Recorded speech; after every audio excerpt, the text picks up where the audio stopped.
João capítulo 13, nós vamos ler até o verso 5 só. Diz assim a Escritura: um pouco antes da festa da Páscoa, sabendo Jesus que havia chegado o tempo em que deixaria este mundo e iria para o Pai, tendo amado os seus que estavam no mundo, amou-os até o fim. Estava sendo servido o jantar e o diabo já havia induzido Judas Iscariotes, filho de Simão, a trair Jesus. Jesus sabia que o Pai havia colocado todas as coisas debaixo do seu poder e que viera de Deus e que estava voltando para Deus. Assim, levantou-se da mesa, tirou sua capa e colocou uma toalha em volta da cintura. Depois disso, derramou água numa bacia e começou a lavar os pés dos seus discípulos, enxugando-os com uma toalha que estava em sua cintura. Amém. Pode tomar o seu lugar, por favor. Esse texto do apóstolo João, escrito por João, na verdade, todo o evangelho de João ele tem esse propósito. O capítulo, lá no finalzinho do livro de João, João diz isso, né? Que tudo que foi escrito, tudo que ele escreveu tem o propósito de revelar que Jesus é o Filho de Deus e que uma vez crendo nisso, a gente tem a vida em seu nome. João faz questão de, em todo o seu evangelho, enfatizar que Jesus é o Filho de Deus e que ele se moveu sempre sabendo disso. Nada do que Jesus fez foi por acaso, nada do que Jesus fez foi por acidente. Tudo que Jesus fez tinha um propósito, tinha um alvo. Jesus estava muito consciente do que estava fazendo. E quando a gente olha a partir do capítulo 13, indo até o capítulo 17, a gente tem esse momento em que Jesus está dando instrução aos seus discípulos. Essas aqui são as últimas horas. E João traz esse relato do último momento de Jesus com os discípulos, esse momento juntos, antes de morrer, de uma forma diferente. Aliás, eu vou abrir um grande colchete aqui agora, não é nem um parêntese, é um colchete, né? Quem está fazendo o roteiro de leitura bíblica aqui? Quem está fazendo o nosso roteiro de leitura bíblica? Muito bem. Quem não está, começa. Certo? Começa. Diga, eu vou começar. De novo. Né? Diga, eu vou começar.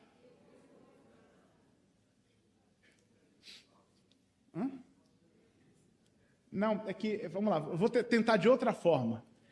Olha para a pessoa que está do seu lado e diz assim, por favor, comece hoje.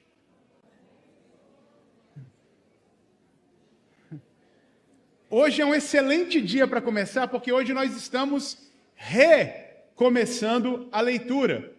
Nós ontem terminamos a primeira leitura do Novo Testamento.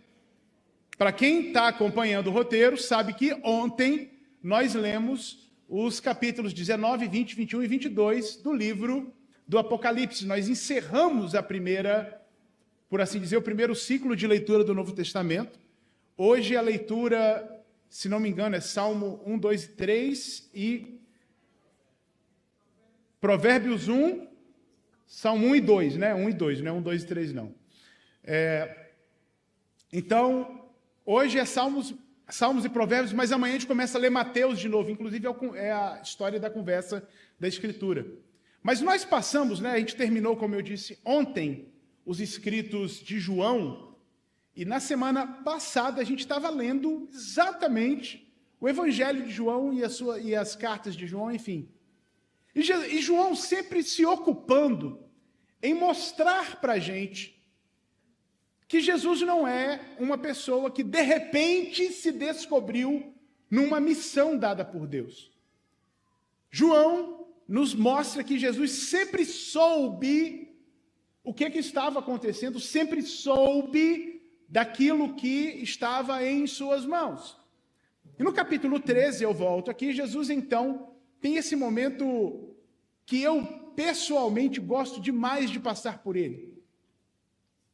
é que você vê João, alguém que tem essa percepção de estar próximo de Jesus, e essa aqui, como disse Paulo, né, lá na carta aos Coríntios, texto que a gente usa muito da ceia, na noite em que foi traído, né? Então, mas a noite em que Jesus foi traído começa com Jesus sabendo que havia chegado o tempo em que deixaria este mundo e iria para o Pai. Não é que é tão legal ver isso de João, né? João não começa o texto dizendo assim, então a noite da tragédia, né? E Jesus sabendo o que esperava por ele nas próximas horas, não. João começa dizendo, e Jesus sabia que o tempo de sair desse mundo e voltar para o Pai havia chegado. E tendo amado os seus que estavam neste mundo, amou-os até o fim. Eu gosto de perceber aqui essa valorização. Essa é uma palavra que está tão em voga nos dias de hoje. Valorizar.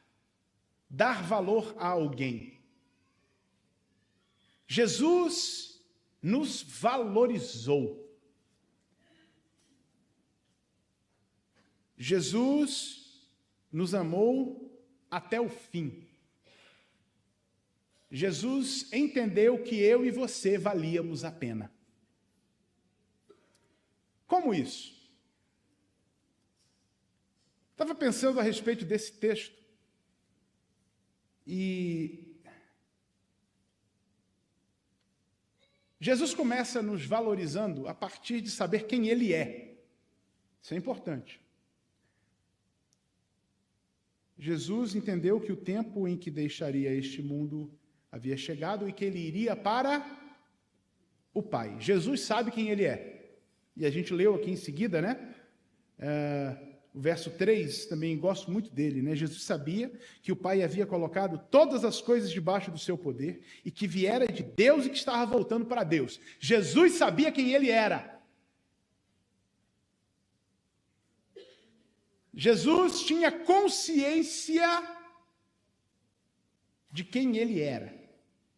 Aliás, a gente falou sobre isso aqui no dia da Páscoa, e está no capítulo 2 do livro, se você ainda não comprou o livro, mas vai comprar no fim do culto, né? Esse esvaziamento de Jesus, da sua glória, não tira de Jesus a consciência de que Ele é Deus. Então Jesus sabe quem Ele é.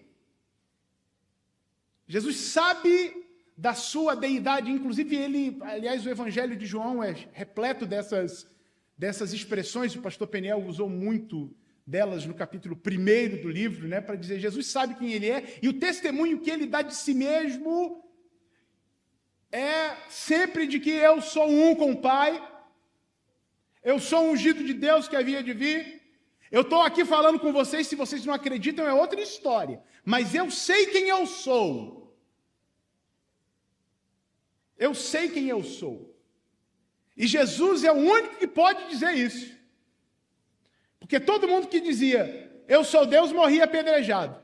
E não que não tivessem tentado apedrejar Jesus.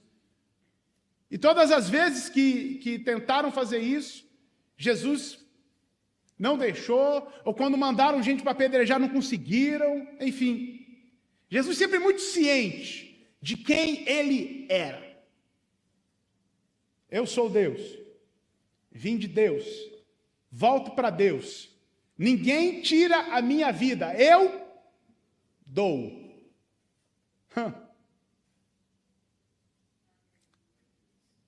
Não tenho medo de morrer, porque eu sei e estou dizendo para vocês. A gente acabou de cantar aqui, né? Coro Novo Dia com o Madrigal. Depois de 3 dias eu vou ressuscitar, encontro com vocês lá na Galileia. O encontro está marcado. Interessante que ninguém acreditou, né? Jesus teve que aparecer para fazer está confirmado o encontro, gente, né? Teve que aparecer para eles dizer, a gente falou, mas vocês não acreditaram, enfim, eu estou aqui para dizer, está confirmado o encontro lá na Galileia. Jesus tem consciência disso tudo, Ele sabe quem Ele é. Aí, sabendo quem Ele é, Ele sabe quem nós somos nele. Olha só. Sabendo Jesus que havia chegado o tempo em que deixaria este mundo e iria para o Pai, tendo amado os seus que estavam no mundo. Quem somos nós? Os dele que estão no mundo. Presta atenção. Nós não somos aquele pessoal lá que ele criou e que se rebelou. Nós somos os seus que estão no mundo. Nós não somos a raça rebelde que se voltou contra Deus. Nós somos os seus que estão no mundo. Nós não somos aqueles que ele criou e que se voltaram contra Deus e que se afastaram de Deus. Ok, isso aconteceu. Mas nós somos os seus que estão no mundo. Jesus nos valoriza porque ele vê dele, algo dele, ou ele vê a si mesmo em nós. Nós somos os seus. Nós somos os que são dele. Nós não somos qualquer um. Nós somos os que são dele, que estão no mundo. É por isso que você tem valor para Deus. É porque desde sempre Deus vê você como alguém que pertence a Ele. Você não é qualquer pessoa, você tem algo de Deus em você e por isso você tem valor para Deus.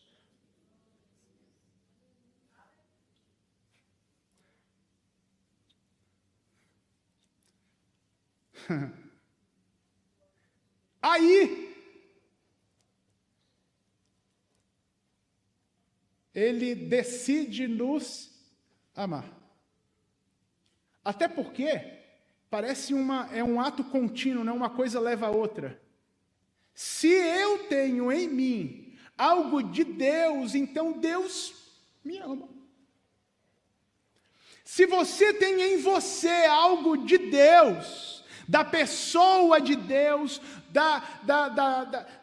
desse ser maravilhoso, ele soprou em você o fôlego da vida que veio dele. Então em você existe algo de Deus, Deus te ama, porque Deus é amor. Às vezes a gente faz uma força muito grande para ser amado por Deus. E tem muita gente que tenta e se esforça, e esperneia, e faz, enfim, mas deixa eu te dizer uma coisa. Desde sempre Deus te ama, porque quando Deus te criou, Ele colocou algo de si mesmo em você, Ele colocou algo de si mesmo em mim. Então nós temos algo de Deus, Deus nos ama. E aí, independente da nossa ação de rebelião contra Deus, Deus continua nos amando. Agora perceba, vamos com cuidado aqui, porque tem gente que é bem aqui que a coisa escorrega, né?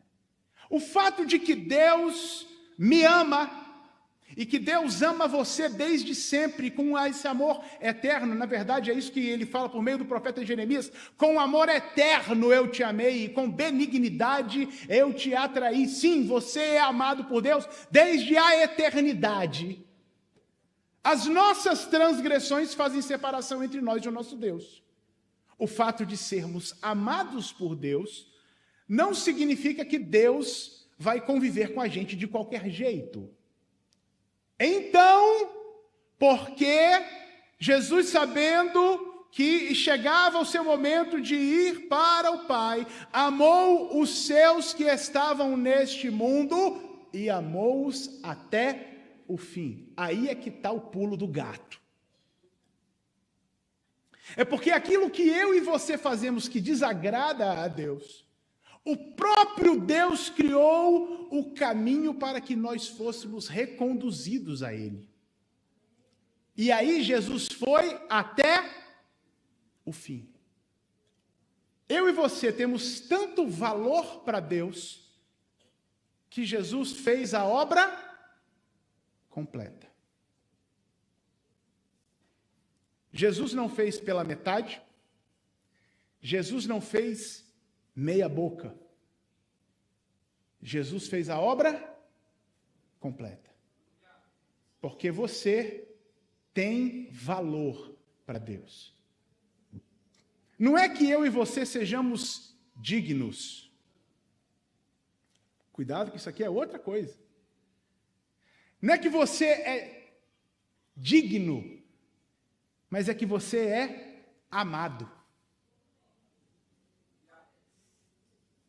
Porque você é amado, ele foi até o fim. Jesus não morreu por resultado de uma tragédia. Se tornou um mártir, a coisa saiu do propósito, degringolou o projeto, como muitos querem fazer acreditar nos dias de hoje. Não, Jesus morreu porque ele tinha algo para ser feito e ser feito completo, até o fim.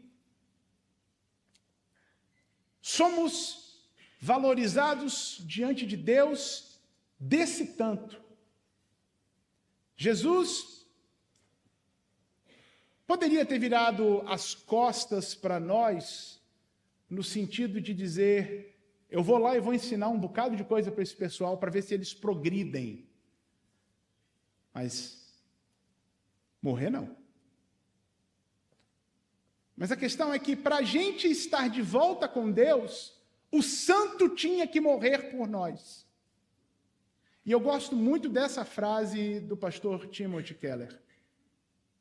Eu sou tão pecador que Cristo teve que morrer por mim.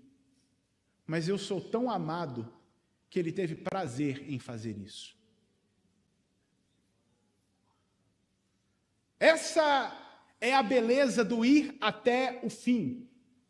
É porque o que precisa ser feito de forma completa, Jesus não deixa pela metade, Jesus não deixa um quarto, Jesus não deixa 0,25, não, Jesus faz tudo. É tipo assim, eu vou expor da minha vida, né? Aqui, aproveitar que minha mãe está presente, que domingo que vem é o Dia das Mães. Minha mãe ensinou a gente a lavar louça. Não que eu goste. Deixar muito claro isso, tá? Deixar muito claro. Deixar muito claro para vocês que não é sobre gostar, né? É sobre ir até o fim. Quando a gente fala em lavar louça, você pensa as vasilhas que estão ali na pia, né? Para minha mãe, as vasilhas eram parte do processo. Mas lavar a louça significa lava a louça toda, lava a pia, lava a bucha e seca a pia. E o chão na frente da pia. Entendeu?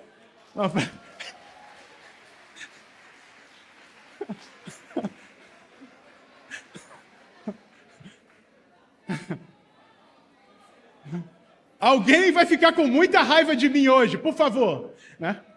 Eu estou dando um exemplo, tá certo? Alguém, né, vão ficar chateados comigo hoje, mas enfim, né?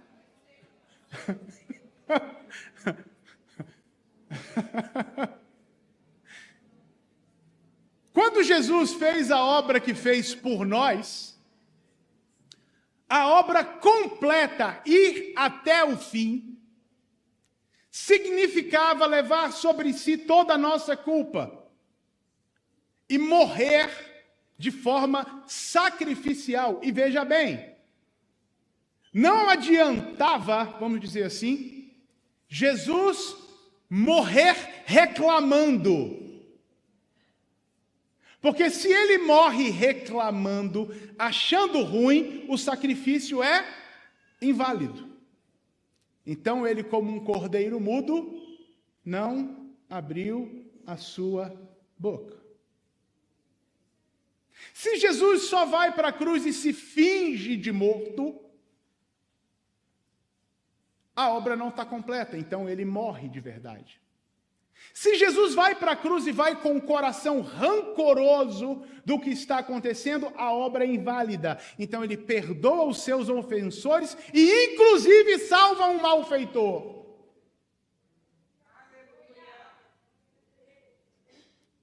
Porque ele nos amou até o fim. Isso é o tanto que a gente vale para Jesus.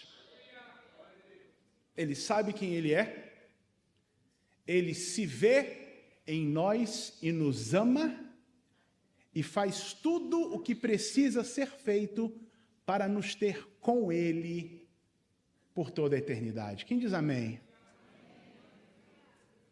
Isso é o tamanho do amor de Deus. Tem rápidas palavras que não dá para falar tudo, né, Fabrício? Mas enfim. É bom saber disso, né? Aí vem 1 de João 3,16. O que está escrito lá em 1 de João 3,16? Aí mexe no banco, né? Porque se Deus assim nos amou, nós também devemos dar a vida pelos irmãos.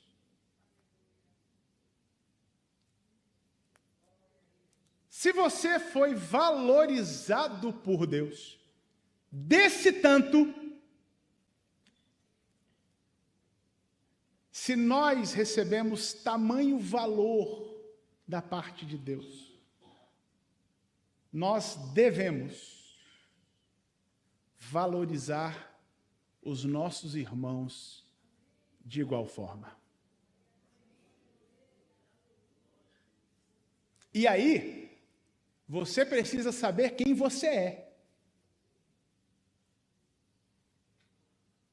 Jesus sabia quem ele era, da onde ele veio para onde ele está indo. Você sabe quem você é? O que te define como pessoa? Essa é uma discussão muito, muito, muito interessante, porque quando eu me vejo por aquilo que eu faço, pela minha profissão, por exemplo, eu vou valorizar os outros a partir desse olhar. E aí eu valorizo ou não. Se eu me defino por aquilo que eu tenho, eu vou olhar e medir, por assim dizer, o meu próximo a partir dessa ótica. E aí eu valorizo ou não. Mas quando eu me enxergo como alguém que vem de Deus, pertence a Deus e volta para Deus, eu vou tratar o meu semelhante a partir dessa perspectiva.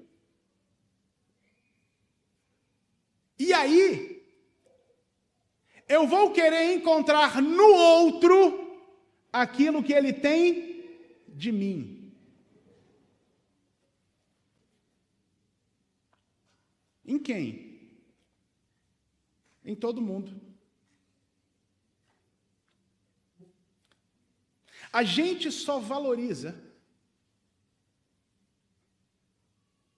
aqueles que a gente vê nele aquilo que eles têm de nós. Se eu sou rico e só valorizo quem é rico, é porque a riqueza é que me define. Então eu vou olhar quem tem dinheiro. E quem não tem dinheiro, se morrer todo mundo, melhor. Se eu sou um PhD em, sei lá, divindade, vou trazer para o meu campo aqui, Eu sou PhD em divindade, quem nunca leu a Bíblia, por mim, tinha que morrer queimado. Mas quando eu olho você como alguém que tem como eu tenho algo de Deus, eu quero ver em você o que Deus tem dele em você, na sua pessoa. E aí sim eu começo a te valorizar. Aí sim, porque você tem algo de Deus em você, eu me sujeito a você. Eu me humilho diante de você. Eu considero você superior à minha pessoa. E tudo que eu tenho também é seu. Porque você tem em si algo de Deus que eu quero muito ter também. Esse é o segredo da vida cristã. O sujeitarmos-nos uns aos outros, aliás, é exatamente sobre isso, né, que o capítulo 2 de Filipenses fala. Tenham em vocês o mesmo sentimento que teve em Cristo Jesus. Qual é o sentimento que teve em Cristo Jesus? Não adianta só ler, né? Ele se esvaziou de si mesmo, sendo Deus, não teve por usurpação querer ser igual a Deus, mas aniquilou-se a si mesmo, sendo achado em forma humana, foi obediente, servindo a todos até a morte e morte de cruz. E aí a gente olha para isso e aplaude, mas opa, presta atenção, você e eu precisamos ter o sentimento de Cristo Jesus. Qual é o sentimento de Cristo Jesus? Eu quero aqueles caras ali para mim de novo. É tão bonito perceber que Deus é imaterial, Deus é espírito, não é isso que João fala? Jesus fala em João capítulo 4 para a mulher junto ao poço de Samaria. Deus é espírito. Deus não tem forma, Deus não é palpável, você não pega em Deus. Ainda assim, ele soprou aquilo que você tem, que você também não vê, mas que faz parte da sua vida, que é o fôlego. E Deus assopra no ser humano o fôlego da vida nas suas narinas.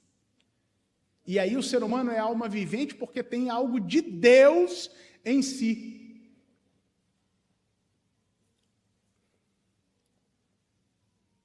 Se você olhar no olho de alguém hoje, tipo agora, e buscar alguma coisa de Deus nesse olhar, você vai encontrar. Tenta aí para você ver. Mas olha no olho. Olha no olho. Não, olha no olho. Tem que olhar no olho. Você vai ver alguma coisa de Deus nesse olhar aí. Porque Deus está aí. Deus está aí. Deus está aí.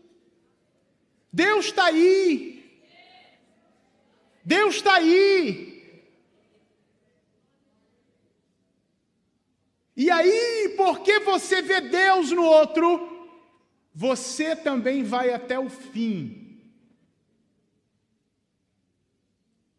Porque se Deus assim nos amou, nós devemos também dar a vida pelos nossos irmãos.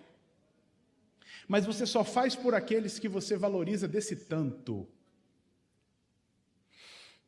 E agora, gente, tem uma coisa curiosa aqui. Tem muita gente que não entende esse momento. E pensa que amar é dar tudo que o outro quer.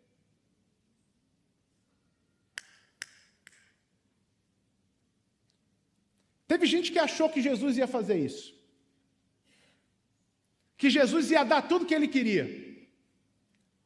Aí pediram para Jesus: Senhor, a gente vai agora reinar sobre a terra.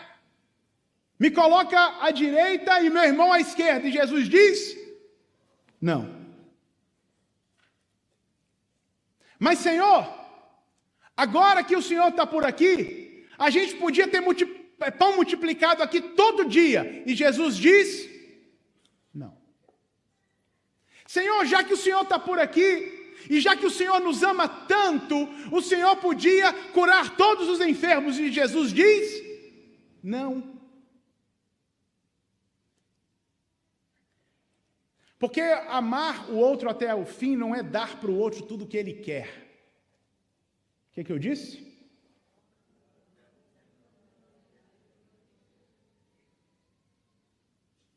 E tem muita gente achando até hoje que já que Deus te ama, você tem direito a tudo. Só pedir que Jesus vai te dar tudo. Desculpa te dizer. Não é isso não. Jesus te amou até o fim e fez tudo para que você estivesse em relacionamento com Ele. Eu querer fazer tudo por você é para que você e eu tenhamos um relacionamento produtivo, construtivo, que nos leve caminhando junto para o céu. Dar minha vida por você não é para que você tire tudo que eu tenho e você fique bem e eu fique sem nada. Não é isso. E tem muita gente que interpreta dessa forma. Não. Dar minha vida por você é fazer tudo que tiver no meu alcance para que eu e você caminhemos juntos. E aí, nada do que eu tenho é propriamente meu. Eu quero que você esteja bem, então eu vou fazer isso por você. E você, porque me ama também, faz por mim e faz pelo outro que está do seu lado. E a gente se ama e se entrega uns aos outros para que a gente tenha comunhão e cresça na jornada rumo ao céu. 1 de João de novo, vamos lá. Porque se nós andarmos na luz, como Deus está na luz, ó, presta atenção, é andar onde? E quem é que anda? Quem é que anda? Nós. Eu ando na luz e você também. Né? Eu ando na luz e você anda nas trevas e faz de conta que está na luz. E quem está do seu lado também está na luz. Então, se nós andarmos na luz como Deus está na luz, aí sim nós temos comunhão uns com os outros. Porque eu quero desfrutar do que tem de Deus em você. E você quer desfrutar do que há de Deus na pessoa que está do seu lado ou atrás de você. E eu quero desfrutar do que tem de Deus naquela outra pessoa, e aquele outro lá quer desfrutar do que há de Deus em mim, e aí a gente tem comunhão uns com os outros, e o sangue de Jesus Cristo, Filho de Deus, nos purifica de todo pecado, e a gente vai andando assim, se doando, valorizando o que tem no outro. Quem é você? Como você se define?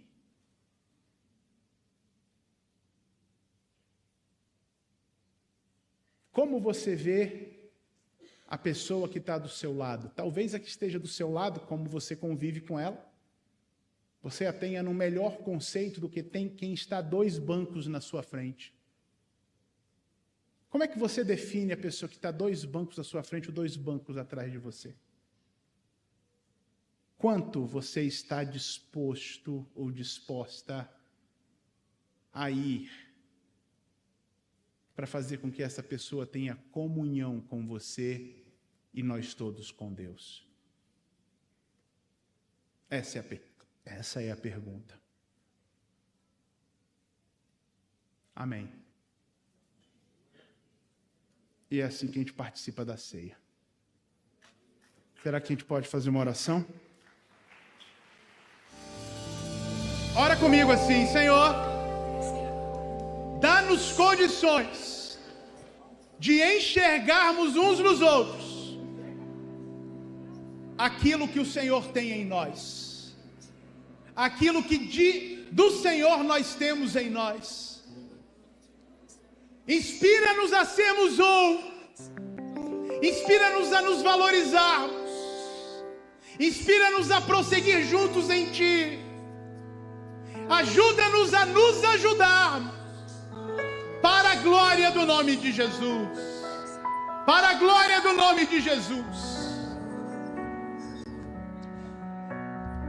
Ó Deus, esse é o nosso desejo mesmo.